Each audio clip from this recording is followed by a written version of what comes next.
Hi, subscribe to my channel Shobha Rana for more. Math में चाहे किसी Indian teacher से सीखूं या किसी वेस्टर्नर से सीखूं, या मैं किसी साउथ में किसी से सीख लूं या मैं नॉर्थ में किसी से सीखूं, किसी छोटी हाइट वाले टीचर से सीखूं या ज्यादा हाइट वाले टीचर से सीखूं, उनका पढ़ाने का तरीका बहुत अग्रेसिव पैशनेट है या वो बहुत स्लो तरीके से पढ़ाते हैं। जिससे भी सीखूं मेरा 2+2 4 ही आने वाला है। लेकिन एस्ट्रोलॉजी में ऐसा नहीं है। It also depends on who you are going to. तो यहाँ पर बहुत जरूरी हो जाता है ये जानना कि सही एस्ट्रोलॉजर चूज कैसे करें। क्योंकि देखिए, जो पुराने जमाने में जहाँ से एस्ट्रोलॉजी चलती आ रही है वहां ये होता था कि आपके किसी नोन के किसी गांव में या कहीं पे कोई पंडित जी होते थे, उनकी एक जी। लीनियज चलती आ रही है। फिर आप वो फोन नंबर ढूंढते थे, फिर फोन लगाते थे, फिर उनका कब आपके पास विजिट करना होगा। It used to be a whole process. लेकिन अब इन 2024 आज के टाइम में एस्ट्रोलॉजी जो है बहुत अवेलेबल हो गई है। क्लिक ऑफ द बटन एक ऐप पे आना शुरू हो गई है ना। आप कितनी सारी ऐप से डाउनलोड करो and you get an astrologer. लेकिन एक एस्ट्रोलॉजर के साथ आपका कनेक्ट होना, एक human connection and spiritual connection होना भी कितना जरूरी है। और अगर ये जरूरी है तो हम कैसे सही एस्ट्रोलॉजर को अपने लिए डिसाइड करें। Because it can't be like a math teacher ना, कि कोई भी हमें 2+2 4 ही पढ़ाएगा। अगर इतना डिपेंड करता है कि उनकी खुद की अंडरस्टैंडिंग ऑफ ह्यूमन एग्जिस्टेंस क्या है, then how do I select a right astrologer मैं फॉर माई इसका सेल्फ। जवाब बड़ा आसान बना दूंगा। एक बीमार इंसान अच्छे या कम अच्छे डॉक्टर के बीच में डिफरेंशिएट कैसे करेगा, या एक विवाद में फंसा हुआ इंसान एक अच्छे वकील और एक कम अच्छे वकील के बीच में डिफरेंशिएट किस तरह से करेगा। वो इस तरह से करेगा कि अगर सामने वाले ने उसकी बात को समझा, उसको सुना।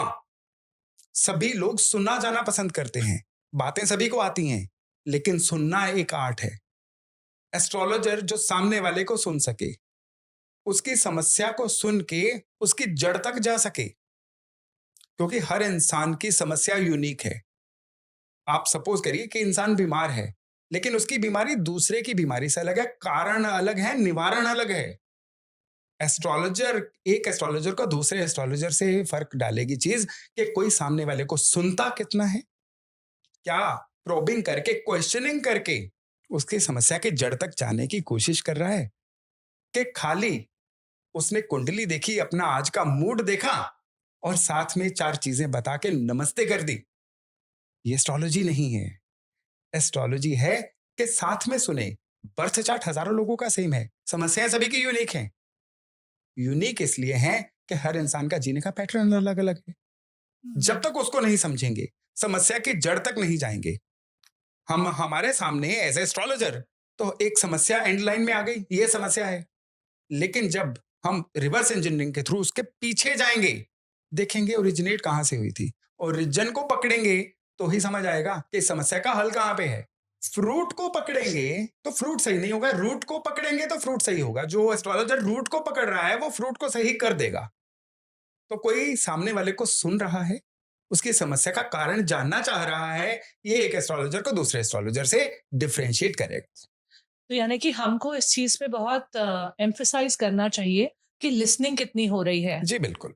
इंस्टेड की 45 मिनट्स के सेशन है और उसमें आप इतने सवाल पूछ सकते हो। मोर देन दैट, अगर आप किसी भी प्रॉब्लम की रूट पे जाते हो, एंड मुझे ना जेन्युइनली लगता है कि थेरेपी, मेंटरिंग, एस्ट्रोलॉजी ऐसे सब्जेक्ट्स हैं। आजकल के टाइम में देखिए, जो मनी मॉडल है वो आवरली बेसिस हो सकता है, बिकॉज कुछ तो बनाना पड़ेगा। लेकिन मुझे जेन्युइनली ऐसा लगता है कि ये कुछ ऐसे सब्जेक्ट्स हैं जहां आप टाइम बाउंड नहीं कर सकते हो। Because if you are really going to the root of the problem, आप जेन्युइनली एक पॉजिटिव शिफ्ट या ट्रांसफॉर्मेशन क्रिएट करना जी चाहते हो, बिल्कुल, तो उसमें डेफिनेटली। बहुत सारे सेशन और बहुत सारा टाइम लगता है। और ये जो माइंडसेट है ना कि मुझे बस 3 सेशंस में रिजल्ट आ जाना चाहिए, मैंने 4 सेशन कर लिए थेरेपी के, मुझे नहीं आंसर आ रहा है, या मैंने 4 बार एस्ट्रोलॉजर से कंसल्ट कर लिया, मेरा लाइफ सॉल्व नहीं हो रहा है। तो I think it's it's a very intentional and very involving process. और उसमें आपको इन्वॉल्व होगे तो ही शायद रिजल्ट्स वहां पे इमर्ज होंगे। डेफिनेटली यहाँ पे दोनों तरफ से पेशेंस चाहिए। जो कंसल्टेंट या एस्ट्रोलॉजर है उसका सुनने वाले पेशेंस उसको चाहिए, और जो क्लाइंट है उसको रिजल्ट तक आने की पेशेंस चाहिए। रील्स और शॉर्ट्स की दुनिया है, 30 से 40 सेकंड से ज्यादा का किसी का अटेंशन स्पैन है नहीं। हम्म। फास्ट फूड की दुनिया है, 2020 क्रिकेट की दुनिया है, हर कोई जल्दबाजी में है। हम्म। तो इस जल्दबाजी में अगर ऐसे ही रिजल्ट लेने की कोशिश करेंगे तो रिजल्ट भी वैसे ही मिलेंगे। एग्जैक्टली क्योंकि ये जो कॉन्वर्जेशन है मैं बहुत बार सुनती हूँ कि अरे उन्होंने ये बताया था वैसा नहीं हुआ, या मैं वहाँ थेरेपी के लिए गई मुझे वो रिजल्ट नहीं मिला। तो we really have to understand कि जब हम ट्रांसफॉर्मेशन की बात कर रहे हैं, it's a process, it takes time. ऐसा नहीं कि आपने अभी अंडा उबाला और खा लिया, it's not like that. So I would inform my viewers कि आप थोड़ा सा समय दीजिए अपनी लाइफ में, अगर आप बदलाव देखना चाहते हैं, ट्रांसफॉर्मेशन लाना चाहते हैं। आपने ट्रांसफॉर्मेशन की बात की, इससे पहले आपने राशियों की बात की थी। हर राशि का अपना एक तत्व है। ट्रांसफॉर्मेशन की राशि है स्कॉर्पियो, वृश्चिक। बर्थ चार्ट में स्कॉर्पियो जहां पे होगी, ट्रांसफॉर्मेशन उसी हिसाब से आएगी। अब ये कैसे? सपोज करिए बर्थ चार्ट में जो स्कॉर्पियो यानी ट्रांसफॉर्मेशन की राशि है, ये 9th हाउस में आ जाए। अभी 3 लेयर्स मैंने डिस्कस की थी। 9th हाउस का मतलब होता है हायर एजुकेशन या अपने नॉलेज बेस को बहुत अपलिफ्ट करना। जब तक वो इंसान अपने नॉलेज बेस को अपलिफ्ट नहीं करेगा, किसी के कहने से उसकी ट्रांसफॉर्मेशन आने ही नहीं है। किसी की वृश्चिक राशि यानी स्कॉर्पियो 10वें घर में होगी, तो उसको काम करके ही ट्रांसफॉर्मेशन आएगी। उसको पढ़ाइयां करके कभी ट्रांसफॉर्मेशन नहीं आएगी। हाँ, उसकी वृश्चिक राशि जो है वो सपोज करिए उसके 6ठे घर में आ गई। अब 6ठा घर किस चीज का है? रोग का, कर्जों का, दुश्मनों का, कंपटीशन का। वो जब तक कंपटीशन नहीं लड़ेगा, जब तक अपने आप को सामने वाले के सामने आजमाएगा नहीं, उसकी ट्रांसफॉर्मेशन नहीं आएगी। अब एस्ट्रोलॉजी यहाँ पे बता देगी कि इसकी ट्रांसफॉर्मेशन किस तरह से आएगी। एस्ट्रोलॉजर को पता होता है सामने वाले का जो रिजल्ट है किस तरह से आएगा। वाओ! मतलब आपने बताया कि अगर मेरा स्कॉर्पियो 9th हाउस में है तो उसकी ट्रांसफॉर्मेशन अलग तरीके से होगी, 10th में है तो अलग जी, तरीके से होगी, 6th में बिल्कुल। होगी तो अलग तरीके से अब मैं होगी। कंसल्टेंट हूँ, मेरे को क्लाइंट कह रहा है मुझे ट्रांसफॉर्मेशन फटाफट चाहिए, मुझे तो बदलाव फटाफट चाहिए, और मुझे दिख रहा है कि इनकी ट्रांसफॉर्मेशन जो है स्लोली है। अब मैं सीधे उनको बोल दूंगा कि आपकी इस तरह से नहीं आएगी, तो वो क्या करेंगे? डिजेक्टेड होके वो मेरी बात को रिफ्यूज कर देंगे। क्यों? क्योंकि उस समय उनमें पेशेंस नहीं है। अब बीइंग अ कंसल्टेंट, उनके अंदर पेशेंस भरना, उनको सब्र भी दिलवाना, ये भी एक कंसल्टेंट का काम है। कंसल्टेंट केवल ये कह के बरी नहीं हो सकता कि आपका नहीं हो सकता, आपका इतने समय से पहले नहीं होगा, जाइए। एक कंसल्टेंट वो है जो अपने क्लाइंट को साथ साथ एक ढंग से रियलाइज करवाए, भाई ये डेस्टिनी है, कुदरत ये चाह रही है आपके द्वारा।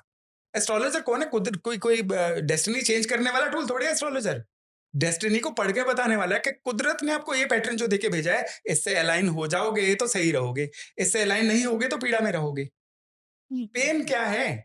पेन है कि जो कुदरत ने कहा उससे हट गए, वो पेन है। जो कुदरत ने कहा उससे अलाइन हो गए तो पेन कहाँ रहेगी? पेन में वही है जो अपने बेसिक ट्रेट से हट गए। अब मछली सड़क पे दौड़ना शुरू करेगी, पेन में आएगी। घोड़ा पानी में मछली से रेस लगाएगा तो पेन में आएगा। एस्ट्रोलॉजर इन्हीं चीजों को तो सही करवाता है, उनके बेसिक ट्रेट में उनको वापस लेके आता है।